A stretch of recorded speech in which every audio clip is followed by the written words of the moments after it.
She was my business partner. My wife. The mother of my children. I trusted her with everything I had, my name, my love, my future. And while I was pouring myself into our life, she was busy falling in love with another man, right under my nose. I didn't just lose a marriage.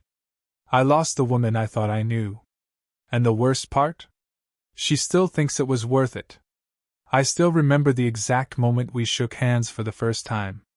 It was in a crowded conference room at a small business incubator on the north side of Chicago. Nothing fancy, just old carpeting, mismatched chairs, and coffee that tasted like burnt rubber. We were both there to pitch ideas. Different names. Same dream. She stood out, not because she was the loudest or the most glamorous, but because she had a way of talking that made people stop and listen. Her voice was calm, steady, but it had this conviction to it, like everything she said had already been tested and proven. I'd been chewing on a concept for a subscription-based wellness product line, and she was pitching a boutique design consultancy with a focus on women-owned startups. At first, it didn't seem like we had much in common. But when the networking portion started, she walked straight up to me, smiled like she already knew me, and said, "You talk like a numbers guy. But your idea needs heart." I was caught off guard. Not by her words, but by how damn right she was. We sat down that night at a nearby diner, spread our laptops out on a sticky table, and started brainstorming. We were there until the place closed. I think we both knew, though either of us said it, that something important had just begun. The business came first. We pooled our resources, what little we had, and rented a tiny office on the second floor of a shared workspace building that always smelled like someone reheated fish in the microwave. We had 2 desks, 1 whiteboard, and dreams bigger than our space could hold. The early days were hard. Ramen lunches, coffee by the gallon, and long nights that bled into early mornings. But we didn't care. There was magic in it. We were building something together, something real. Somewhere in between cold calls and client meetings, the lines between partner and something more started to blur. It wasn't one moment. It was 1,000 tiny ones. The way she'd lean her head back and laugh with her whole chest when something was really funny. The way she'd pull her hair up into this messy bun when she was thinking hard. The way she believed in me even when I didn't believe in myself. I was hooked. The night I told her how I felt, we were working late, again, finishing up a proposal for a pitch meeting the next morning. She looked so tired, but when I handed her a mug of coffee and told her I couldn't imagine doing this, any of it, without her, she smiled like it was the first time she'd been truly seen in weeks. I kissed her that night. She kissed me back. The next morning, we landed the contract. That day felt like winning the lottery twice. We didn't rush anything. We kept our relationship quiet for a while, not wanting to complicate the business or risk what we built. But as the months passed, it became impossible to hide. We were in sync in every way. Clients noticed. Friends noticed. My parents noticed. And I didn't care. It felt good. Real. I proposed to her 2 years later. We had just signed a major deal that would double our revenue and allow us to hire our first small team. I waited until we were alone in the office. I had stashed the ring inside the drawer of her desk, tucked into a little box underneath some sample branding mock-ups she had been working on. When she opened it, she gasped and looked up at me like she didn't believe what she was seeing. Then she nodded, too overwhelmed to speak, and I slipped the ring onto her finger as tears rolled down her cheeks. We didn't have a big wedding. No need for a show. Just family, a few close friends, and a rented rooftop with string lights and jazz playing through a Bluetooth speaker. We wrote our own vows. Hers made me cry. Mine made her laugh. It was perfect. Life accelerated after that. Our first child, a daughter, came just a year later. She had her mother's fierce little eyes and the same stubborn set to her jaw. Our son followed 2 years after. He was quieter, more thoughtful, like me, I suppose. We juggled parenthood and business together, trading midnight feedings for early client meetings, learning how to lead conference calls with a baby monitor chiming in the background. It was chaos. Beautiful, exhausting chaos. I used to watch her with the kids and feel this ache in my chest. Not from sadness, no, from awe. She had this way of making them feel safe, seen, loved. She'd crouch down to their level, look them right in the eye, and make them feel like they were the most important people in the world. And truthfully, they were. To both of us. We were partners, in business, in love, in life. There were nights we'd collapse onto the couch after the kids were in bed, too tired to talk, but our hands would find each other's anyway. A gentle squeeze, a shared glance, and everything was understood. I believed we'd made it. We'd built something unshakable. She was the kind of woman you build your life around.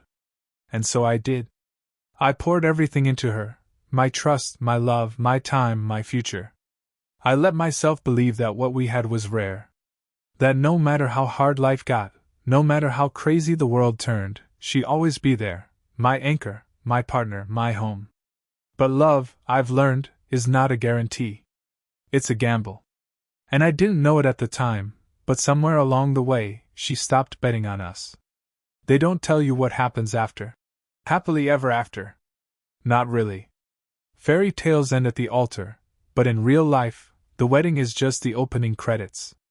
What comes next is the real story, full of dishes in the sink, missed anniversaries, spit up on shirts, and late-night arguments about who forgot to buy more diapers. We were never immune to it, but we handled it the way we handled everything, together. At first, it felt like we were just adjusting. The business was growing fast, faster than we expected, and our time was no longer our own. I was up at 6 a.m. answering emails, and she'd still be reviewing reports when I went to bed. We passed each other in the hallways of our own home like co-workers instead of lovers. Quick kisses. Side hugs.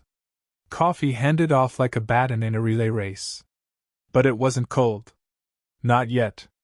We still had our rituals. Taco Tuesdays with the kids, wine on the patio on Fridays, silly dance parties in the kitchen while dinner burned on the stove. She'd still touch my shoulder when she passed behind me at my desk, still call me, babe, when she needed help wrangling the kids. Still, something was changing. It was little things at first. I'd reach for her hand at night, and sometimes she'd flinch like she forgot I was there. I'd come home early with takeout as a surprise and find her sitting in silence, staring at her phone with this distant look in her eyes, like she was somewhere else entirely. When I asked if everything was okay, she'd smile, too quickly, and say she was just tired. Just tired became the answer for everything. And maybe she was. Hell, maybe we both were. 2 kids, a growing business, a mortgage, in-laws, deadlines, school projects. Sometimes it felt like we were drowning in our own success. We had everything we'd ever wanted, but no time to enjoy any of it. Our conversations became purely logistical. Did you pick up the dry cleaning? Did you call the pediatrician? What's the Q3 forecast look like? I can't make it to the meeting, can you cover? She used to ask me how I was feeling. What I was dreaming about. If I still loved the work we were doing. I don't remember the last time she asked me that. I don't remember the last time I asked her either. Maybe that's where we started to slip, not in some explosion, not in one giant betrayal. Just erosion. The slow wearing away of closeness. Like waves against a rock. A little more gone each day. Still, I told myself it was just a phase. Every couple goes through it, right? Kids grow. Business stabilizes. You find your rhythm again. I figured once we made it through the busy season, once the kids were both in school full-time, once we got that new hire trained, we'd find each other again. I clung to that hope like a life raft. Then came the retreat. It was a 3-day business retreat we'd been invited to speak at, a panel on entrepreneurship and marriage, ironically enough. We were known in our circles as the couple that made it work. I remember sitting backstage with her, watching her apply lipstick in the mirror, and thinking she looked as beautiful as she did the day we met. She was wearing this navy blue blazer over a silk blouse, her hair tied back, confident, radiant. She always glowed before a presentation. She thrived in that spotlight. I reached for her hand, gave it a squeeze. Let's show them how it's done, I whispered. She smiled at me, but it didn't reach her eyes. We nailed the panel. She was funny, articulate, magnetic. I watched the crowd fall in love with her like I had. But the whole time, I felt separate. Like I was watching a performance. Like I was standing in the wings of her life, no longer part of the main act. That night, back at the hotel, I ordered room service and uncorked a bottle of wine from the minibar. She came out of the bathroom in one of those complimentary robes, her face scrubbed clean of makeup. God, she was so beautiful like that, raw, real. I offered her a glass, and she took it, but only had a few sips before setting it down and crawling into bed with her phone. I joined her under the covers, tried to talk, to reconnect, but she was distracted. Kept scrolling. Kept answering emails. I touched her leg, let my hand slide gently along her thigh, an invitation, maybe, or a reminder of who we used to be. She shifted away. I'm exhausted, she murmured, eyes still on her phone. Can we not tonight? Of course. Of course we could not. Again. I lay there in the dark, listening to the soft buzz of her notifications and the hum of the air conditioner, staring at the ceiling like it held answers I didn't know how to ask for. I didn't sleep that night. Not really. The next morning, she was all smiles again. Polished. Poised. Ready for another day of networking and branding brilliance. She handed me a coffee and kissed my cheek like nothing had happened. And maybe, to her, nothing had. But to me, something was breaking. Something that had been quietly cracking for a long time. I just didn't know yet how deep those cracks went, or what had already slipped through them. I used to think there was nothing lonelier than being single in your 30s. Turns out, being married and lonely is worse. It's quieter. More shameful. Because it's not supposed to happen to people like us. People with shared bank accounts and family calendars and Christmas cards sent from a shared Gmail account. But it does. It did. It's strange how love doesn't die all at once. It frays. It unravels at the edges, stitch by quiet stitch. You don't even notice the holes until one day your hands slip right through them. I don't know when I stopped feeling like her husband. Maybe it was gradual. Maybe it was the night she turned away from me in the hotel. Or maybe it started long before that, and I just didn't want to see it. I had convinced myself it was a phase. Stress. Parenthood. Business. I told myself we were just in a rough patch. But the truth is, the patch had become the whole damn field. She started working late more often. At first, it made sense. We were onboarding new clients, launching new initiatives, building out our digital branch. She always had a million irons in the fire, and I respected that about her. But gradually, the explanations started getting vaguer. Just catching up on things became her default answer for everything. Some nights she wouldn't get home until after 10. I'd be sitting on the couch with a reheated dinner, lights dimmed low, hoping we could eat together like we used to. But she'd come in smelling like someone else's cologne, not strong, just faint enough to make me doubt my own instincts, and kiss me on the head with a distracted smile before disappearing into the bedroom. We stopped talking about anything that wasn't logistics. Sex? That had become a memory. I did. There were still moments when I reached for her, hoping that muscle memory would bring us back to each other. But she always pulled away. Sometimes with a sigh. Sometimes with a forced laugh. I'm just not in the mood lately, she'd say. You know how exhausting everything's been. I tried not to take it personally. Tried to be patient. Tried to be understanding.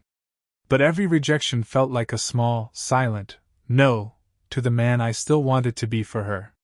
And when you hear no enough times, it stops feeling like patience and starts feeling like humiliation.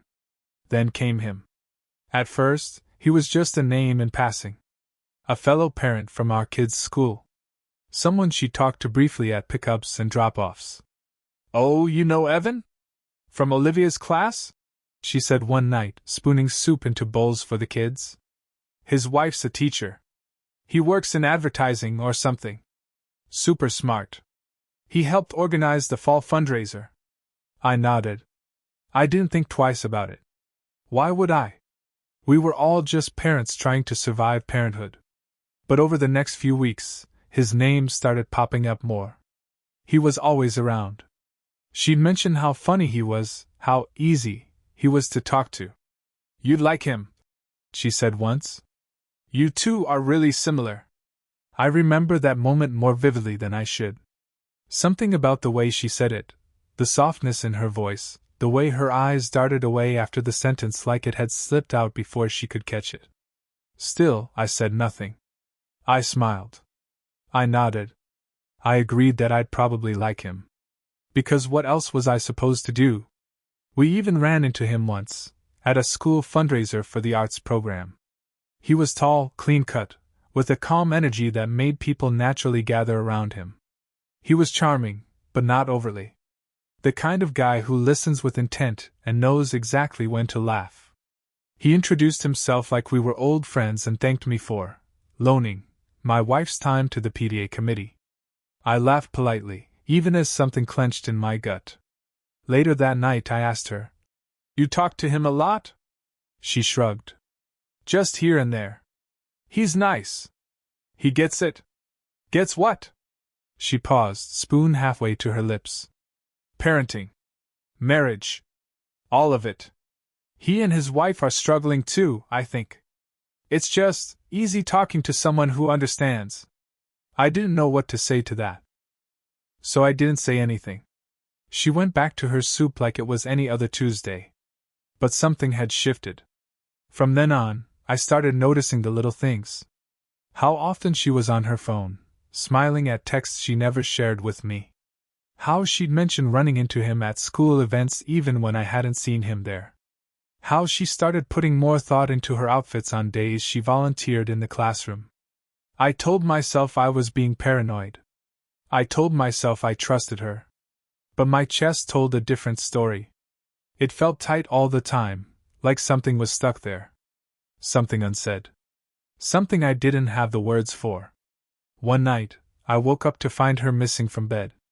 It was 1:23 a.m. I padded out into the hallway, bleary-eyed, and found her sitting in the dark living room, phone glowing in her lap, thumbs moving quickly. She jumped when she saw me. "Couldn't sleep," she mumbled. "Didn't want to wake you." I nodded. I didn't ask what she was doing. I already knew. I just didn't have the proof. And still, part of me hoped I was wrong. Desperately hoped. Because if I was right, if she was already slipping away, then everything we built, the life, the business, the memories, the promises, it wasn't just falling apart. It was being handed over to someone else. The silence between us changed. It wasn't the comfortable kind anymore, not the quiet of two people who didn't need to speak to understand each other. No, this was the silence of hesitation. Of distance. Of things being swallowed instead of said. The kind of silence where even the air feels like it's holding its breath. I felt like a ghost in my own home. Present, but fading. At work, we still played the part. Business partners. Co-founders. The married duo with hustle and heart. Our team respected us, clients trusted us, and everything from the outside still looked pristine. We shared Google Calendars and executive summaries. We CC'd each other on everything. But behind closed doors, the connection had thinned to a thread I was terrified to pull on. I started noticing how much time she spent away. Even when she was home, she wasn't really there. Her body was on the couch, but her mind was elsewhere, always somewhere I couldn't reach. She'd zone out while the kids told her about school. She'd stare at her phone while I cooked dinner. Some nights she claimed she had work to finish and would go hole up in the office we built together, the one that used to echo with our laughter and brainstorming and late-night takeout. Now it felt like a stranger's space. Cold. Closed. Off-limits. I knocked once, just to ask if she wanted tea. She answered like I was interrupting something sacred. "No thanks," she said without looking up. "I'm on a call." I didn't hear anyone on the other end. That's when I started checking things. God, I wish I hadn't. It wasn't like me. I'd never been the jealous type. Never once, in our 10 years together, had I felt the need to check her phone. We were honest with each other. Transparent. At least I thought we were. But one night, curiosity won. Or maybe it was desperation. She had fallen asleep on the couch, her phone still clutched loosely in her hand. I sat across the room for what felt like an hour, watching the light from the screen fade into darkness as it auto-locked. My stomach churned. My palms sweated. I told myself I wouldn't open it. And then I did. No password. Just a swipe up, and I was in. Nothing obvious at first. No flirty texts. No late-night confessions. Just bland normalcy. Too normal. Too clean. I opened her messages, found conversations with friends, her sister, the group chat from the PTA. But Evan? His name wasn't there. Which told me everything I needed to know. No one deletes nothing. There was no trace of him. No saved texts. No photos. No social media interactions. Not a single digital fingerprint left behind. And that, somehow, felt worse than if I'd found something explicit. I set the phone back down, my hands shaking. She stirred slightly but didn't wake. I stared at her as she slept, her brow relaxed, her lips slightly parted, her breathing soft and even. She looked peaceful. Innocent. I felt sick. The next day, I couldn't focus. Every time my phone buzzed, I flinched. Every time she smiled at something on her screen, I imagined it was him. Every time she left the room, I watched the door behind her and wondered if she was already messaging him, laughing at something he said, sharing pieces of herself she no longer gave to me. I didn't ask. I didn't confront. I didn't know how. Instead, I started trying to win her back, like some pathetic high schooler with a crush. I'd plan date nights. I'd send her flirty messages in the middle of the day. I brought home flowers for no reason. Once, I left a handwritten note on her nightstand that simply read, "I miss you. Not the busy you. The real you. The one I fell in love with." She never mentioned it. It stayed on her nightstand for 2 days before it disappeared. I don't know if she threw it out or tucked it away. What I do know is she didn't say a word. That's when I started withdrawing. Not out of spite, but out of exhaustion. I stopped planning the date nights. I stopped trying to initiate anything. I still kissed her forehead every morning before work, but even that started to feel hollow, like a habit performed by muscle memory alone. Our kids noticed. Our daughter asked why Mommy didn't sit with us at the dinner table anymore. Our son asked why Mommy was always working. I didn't have the heart to answer either of them.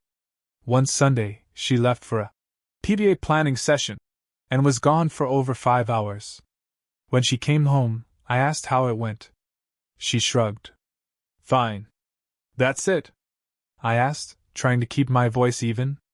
5 hours for fine? She looked up at me then, her eyes suddenly sharp. "What are you implying?" "I'm not implying anything," I said. "I'm asking." She narrowed her gaze, set her bag down slowly, and folded her arms. "You've been weird lately. You're always watching me. Asking questions like you're trying to trap me in something. I just feel like you're not being honest with me anymore." Her expression darkened. "So now I'm lying?" "I don't know," I admitted. "Maybe. Maybe not. But something's wrong, and we both know it." She didn't answer. She just walked past me, grabbed a glass of water, and went upstairs. That silence, that retreat, hurt more than any argument. Because silence means you've given up fighting. And in that moment, I realized something terrifying. I wasn't her person anymore. Someone else was. And I didn't know how to get her back. Or if she even wanted to come back. Paranoia doesn't show up all at once. It creeps in. It starts as a whisper, then grows into a hum you can't drown out. And eventually it becomes the only thing you hear. I became obsessed. With her schedule. With her tone of voice. With every expression that crossed her face when she checked her phone. I memorized her weekly commitments. I knew when she was supposed to pick the kids up, when she had meetings, when she claimed to be catching up on admin work at a cafe downtown. I even started timing how long it took her to get home from the grocery store. Because it didn't add up anymore. None of it did. She was slipping. But I was the one unraveling. I told myself I was trying to protect what we built. That I was trying to fight for my family, for our marriage, for the woman I still loved, even though I could feel her love retracting like the tide. But the truth is, I wasn't fighting for us. I was clawing at shadows, hoping if I held on tight enough, they'd turn back into something solid. It started with her laptop. She'd always been open with it before. We used to sit side by side on the couch, both of us working into the night, occasionally trading glances or resting our feet in each other's laps. But now, she carried that thing everywhere like it was made of gold. It went with her into the bathroom, into the car, sometimes even into the laundry room. So one afternoon, when she left it unattended on the kitchen counter while picking the kids up, I opened it. I told myself I wasn't crossing a line. I had every right. I was her husband. I was the father of her children. I was the other half of this life we built. But deep down, I knew the truth. I was searching for something I didn't want to find. She was logged out of her email. Logged out of her social media. Even her desktop was suspiciously clean, no loose documents, no tabs left open. It was like a crime scene scrubbed of all fingerprints. I closed the lid and stepped away just as I heard the garage door rumble open. When she walked in with the kids, my heart was pounding so hard I thought it would show in my face. That's when I realized how far gone I was. I couldn't eat. Couldn't sleep. My days were consumed by internal debates. Am I imagining this? Am I going crazy? Or is she really doing something behind my back? She had changed. That much was undeniable. She was dressing differently. More carefully, but casually, effortless in that way women know how to be when they're trying to impress someone but don't want it to seem like they are. Subtle makeup on days she used to go barefaced. That perfume I hadn't smelled in over a year now lingered in the hallway every time she walked past. And then there were the absences. Excuses that felt manufactured. Client lunch, meetings that ran late. Grocery trips with no receipt and a half-empty bag of snacks for the kids. That one afternoon where she claimed she had to take a walk to clear her head, something she'd never done before, and came back glowing, her cheeks flushed, her hair wind-tossed and wild in a way that looked just a little too touched. I wanted to confront her. I rehearsed it dozens of times. I'd stare at myself in the mirror, gripping the edges of the sink, trying to summon the courage. Are you seeing someone? Is it Evan? Just tell me the truth. But the words never made it past my throat. Because I didn't have proof. And I was afraid she'd lie to my face, afraid she'd confirm it, afraid of what it would do to me either way. So I did the cowardly thing. I started watching her. I didn't hire a private investigator. I couldn't stomach that. But I checked her location one night through our shared family app. Something I hadn't used in months, not since the kids were old enough to carry their own phones. I told myself I was being protective. What if something happened? What if her car broke down? What if she was in danger? But she wasn't in danger. She was parked 3 blocks away from Evan's neighborhood. Just sitting there. For 40 minutes. When she got home that night, I asked where she'd been. She didn't flinch. Target, she said, tossing her keys on the counter.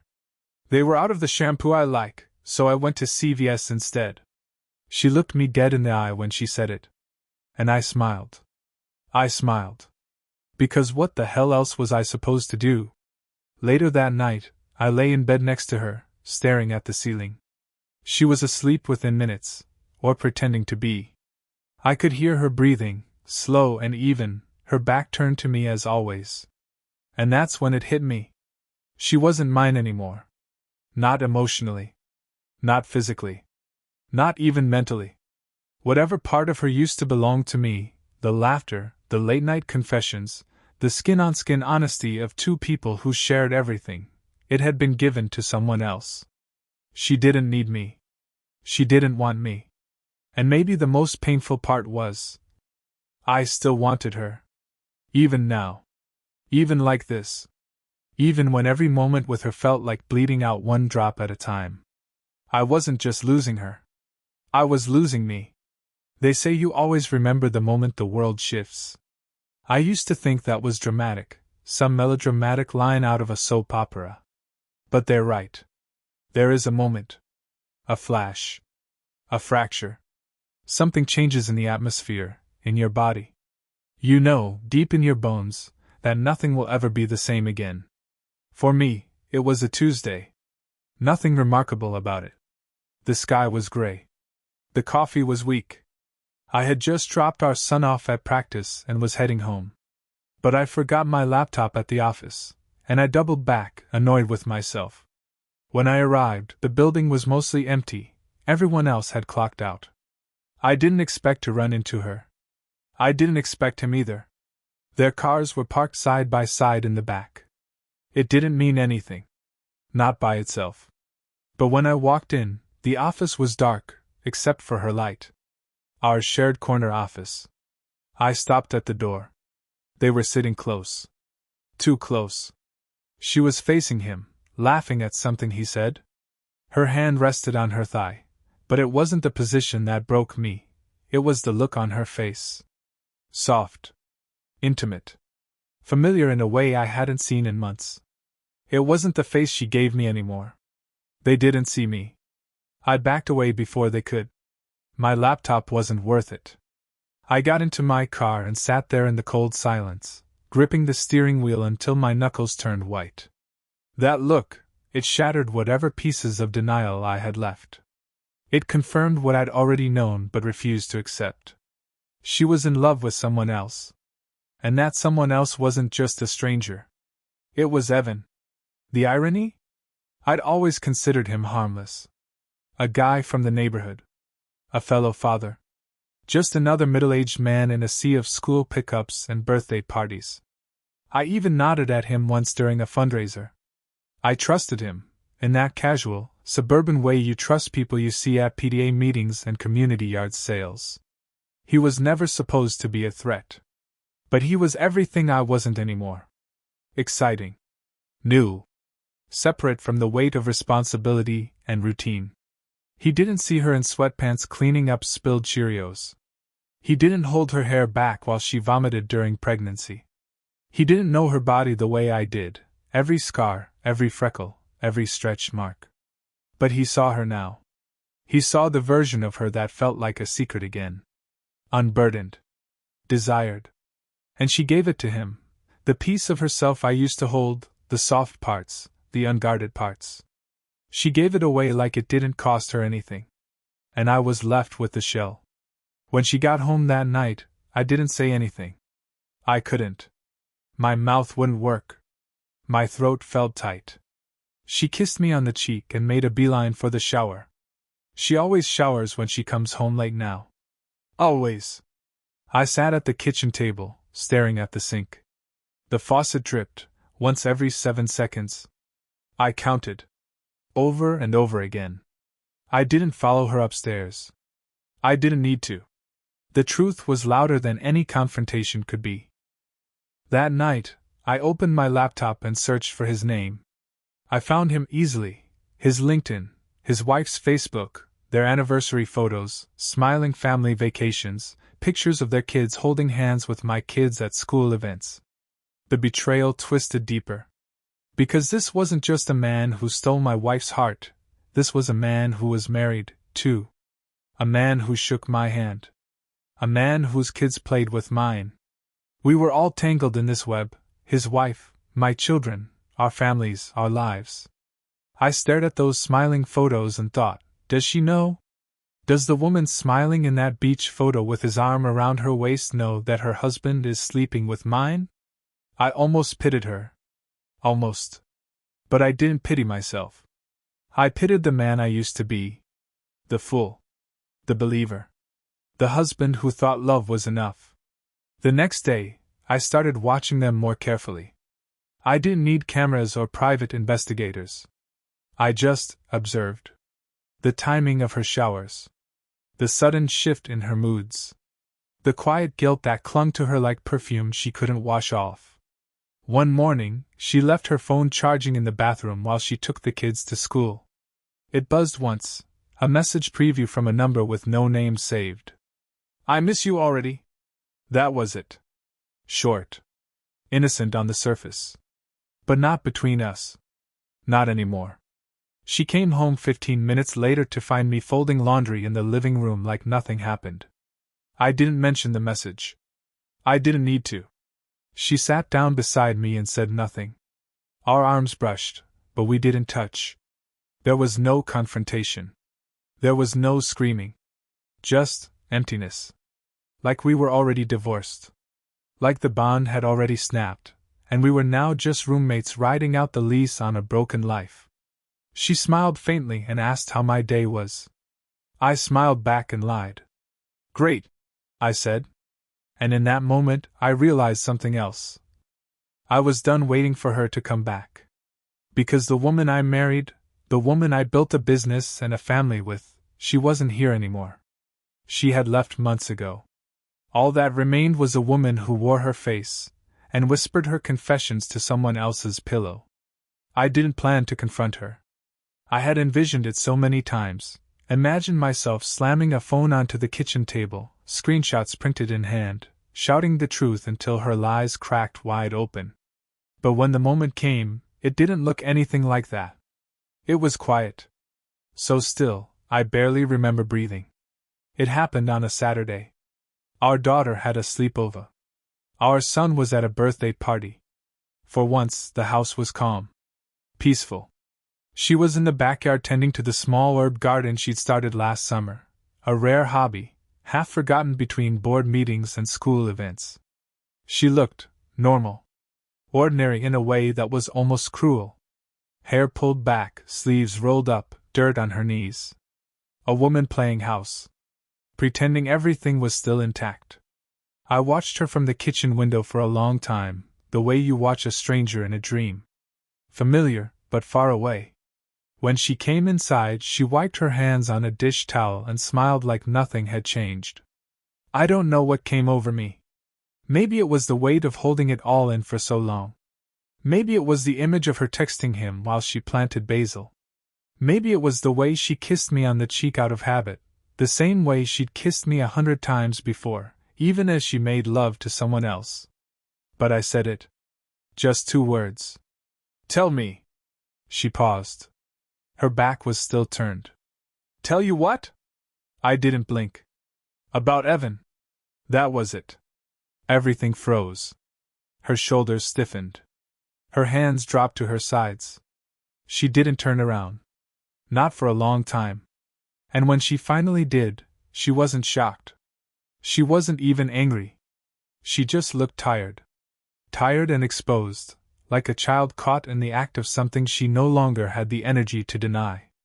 There was no performance. No dramatic gasp. No gaslighting. No accusations. She sat down at the kitchen table. I stayed standing. And for a while, we just existed in silence. Then she said the word I wasn't ready for. "Yes." Just like that. No explanation. No story. Just confirmation. Clean. Sharp. Immediate. I swallowed hard. My mouth was dry. "How long?" She didn't hesitate. 6 months. My knees almost gave out. 6 months. Half a year of secrets. Of stolen hours. Of knowing, and choosing it anyway. I nodded slowly, trying to absorb the weight of it. Why? That was the one I needed. The one I deserved. She stared at the table for a long time, her voice barely audible when she answered. "Because I was lonely," she said. "Because I needed to feel something. Because I didn't think you saw me anymore." I didn't see her? I wanted to scream. To throw something. To reach across the table and shake the truth out of her. But I didn't. I stood there, still as a statue, while she explained how she had compartmentalized it, at first. How it started with long talks, walks after school events, innocent coffee runs. How he made her feel wanted. How the affair had been organic. Organic. Like it was a plant that sprouted from nothing. Like it had grown out of the cracks I left behind. She told me she hadn't meant for it to happen. That they were both in unhappy marriages. That it just developed. I laughed. I actually laughed. Because I had begged her for months to let me in. I had reached for her in the dark every night. I had left love letters on her nightstand, made dinner while she worked late, planned vacations to rekindle something she'd already set on fire. She said she didn't feel guilty at first. Said she was able to separate her emotions. Said it didn't feel wrong until she realized she was falling for him. Falling for him. That phrase broke something inside me. Not because she had sex with him, but because she loved him. She told me she hadn't meant to, that it scared her when it started to feel real. But by then, it was already too late. They were meeting in secret. Coordinating schedules. Sharing parts of their lives I thought were sacred. She said they both decided to come clean. That they were ending their marriages. That they'd already spoken to lawyers. It wasn't a confession. It was a declaration. And I was already the last to know. I asked her if she'd been planning to tell me. She nodded, slowly. Soon. I was waiting for the right time. The right time? I said. My voice cracked. You've had 6 months of right times. She looked down. I think that was the moment her tears started. But I didn't comfort her. I couldn't. Something in me had shut off, a valve turned, a switch flipped. She told me she was sorry. That she didn't mean to hurt me. That she never wanted things to get this far. I stared at her, the woman I'd built a life with, built a company with, raised children with, and I felt like I didn't know her at all. I asked her one final question. Was it worth it? She looked at me then, really looked. Her eyes red, lips trembling. And she nodded. I think it might be. I walked out of the room. I didn't yell. I didn't cry. I just left her there at the table, surrounded by the wreckage of the life we built. Because there was nothing left to say. She had already made her choice. And for the first time since all of this began, I made mine. I was done. Grief doesn't always come in waves. Sometimes it just sits on your chest. Heavy. Unmoving. A dull pressure that reminds you, every second, that something you loved is gone. That it died in front of you. That someone else killed it, slowly, deliberately, and smiled through the funeral. I didn't sleep for 3 nights after she told me. Not really. I lay there in our marital bed, the same one where we made love, where our kids would climb in after nightmares, where we whispered our dreams and fears into each other's skin, and I stared at the ceiling like it owed me answers. She moved to the guest room the night after the confrontation. We didn't speak. We just coexisted in the same space like awkward tenants in a short-term rental. It was a hell of a thing, watching her walk around our home like nothing had changed. She still packed the kids' lunches. Still reminded me about the car service appointment. Still added items to our shared grocery list. But I couldn't look at her without seeing him now. The way her voice used to sound when she laughed? It belonged to someone else. The way her lips curved when she was proud of something? I pictured her using it on him. Every smile she gave me was counterfeit. Every touch she'd once offered me felt retroactively stolen. I kept waiting for the breakdown, some dramatic collapse, some begging, some regret. It never came. She wasn't sorry that it happened. Only that it hurt. And those are not the same things. I told the kids 4 days later. I sat them down at the kitchen table, the same one where she confessed, and I told them that Mom and Dad were separating. That we loved them more than anything. That none of this was their fault. That sometimes grown-ups fall apart, even if they don't want to. Our daughter, sharp as ever, asked if someone had cheated. I didn't answer. My throat closed around the truth. My son just cried.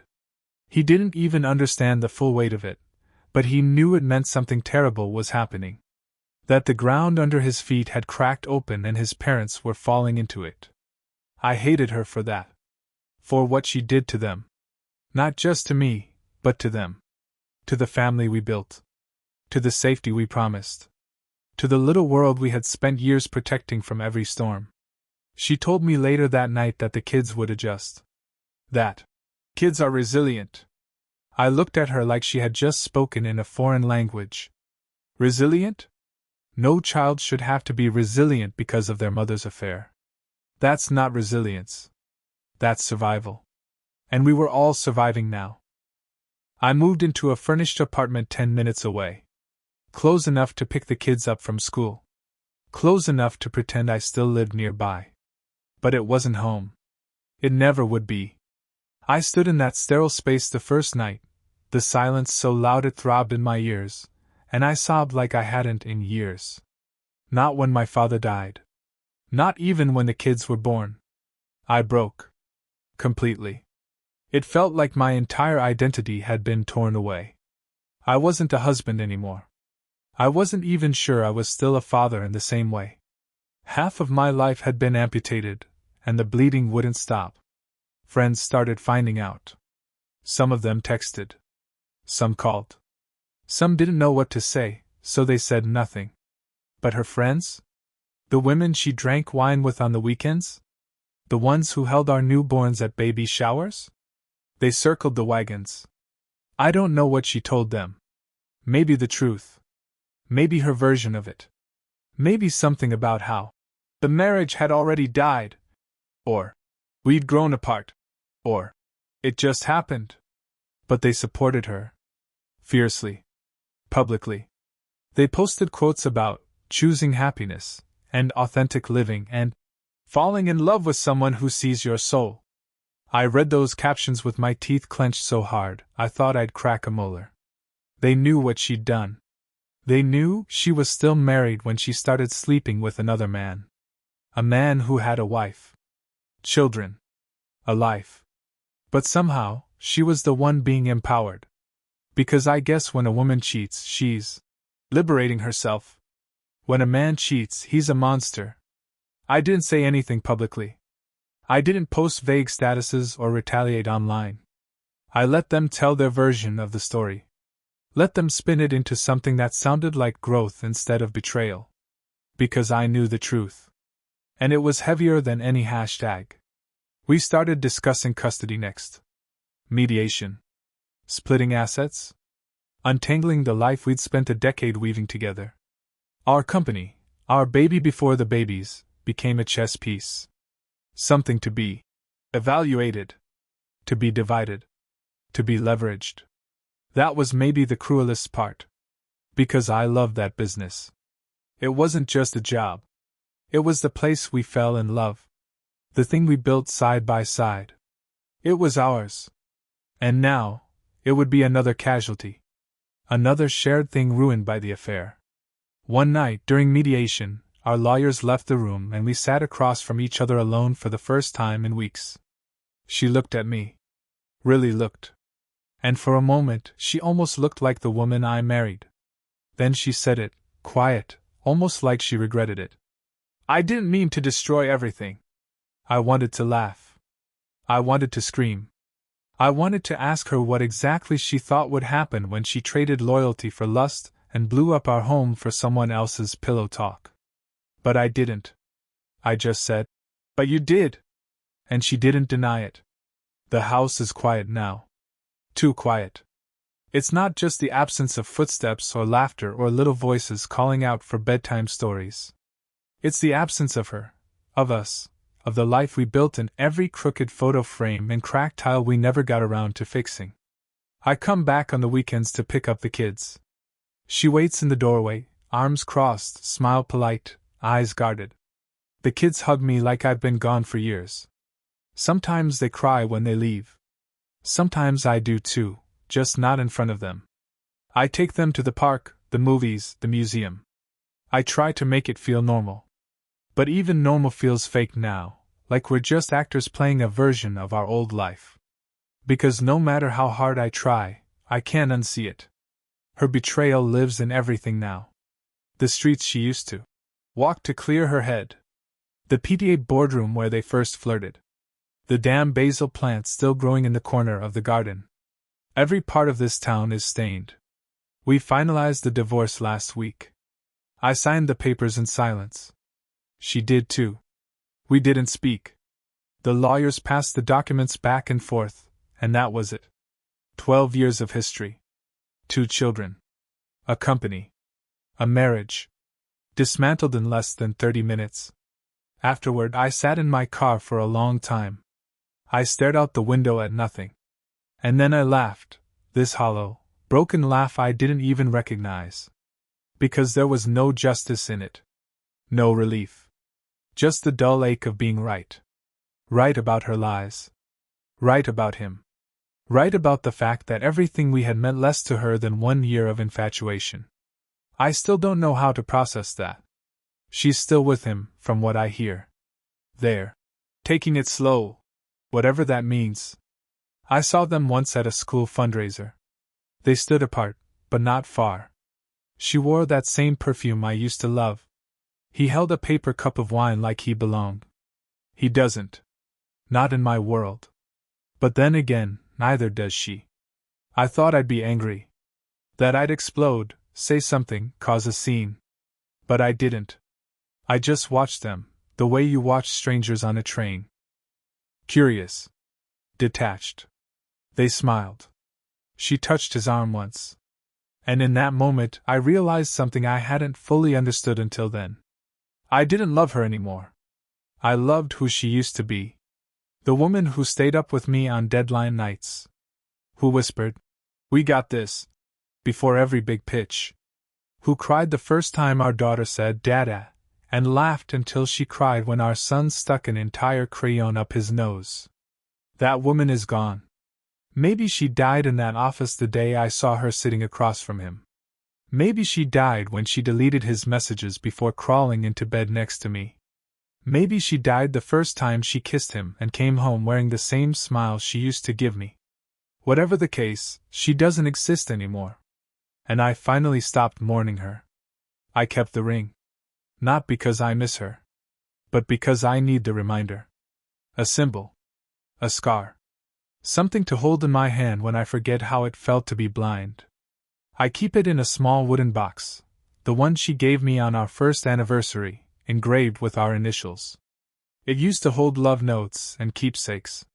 Now it holds proof that love can die. I still go to therapy. Once a week. I'm trying to understand how I lost myself in a woman who was already halfway out the door. I'm trying to rebuild what she dismantled, not just my marriage, but my sense of self. And slowly I'm getting there. The kids are doing better. They're resilient, like she said. But not because of her. Because of me. Because I show up. Because I listen. Because I haven't run from the wreckage. Because I stayed when she strayed. They don't know the full story yet. One day they will. And when that day comes, I won't lie to them. I won't poison them with hatred, but I won't cover her sins with pretty words either. They deserve the truth, just like I did. And when they ask why their family broke, I'll say it simply. Because someone stopped choosing it. That's the thing no one tells you about love. It's not about magic. Or fate. Or chemistry. It's about choice. Every damn day. And the moment she stopped choosing me, she chose to burn it all. Now I'm rebuilding, slower, wiser, alone. Some days I miss the life we had. The routine. The companionship. The illusion of safety. I still wake up reaching for a body that isn't there. I still flinch when I smell her perfume on a stranger. But I don't miss her. Not anymore. I miss the version of her that never existed, not really. The faithful wife. The committed partner. The woman who said, "You're my always," and then left the back door unlocked for someone else. And now? Now I live in the truth. It's cold. It's harsh. It's lonely. But it's mine. And after all this, I'll take the cold truth over a warm lie any day. Because at least now I know. When the next chapter begins, it won't be written in someone else's handwriting.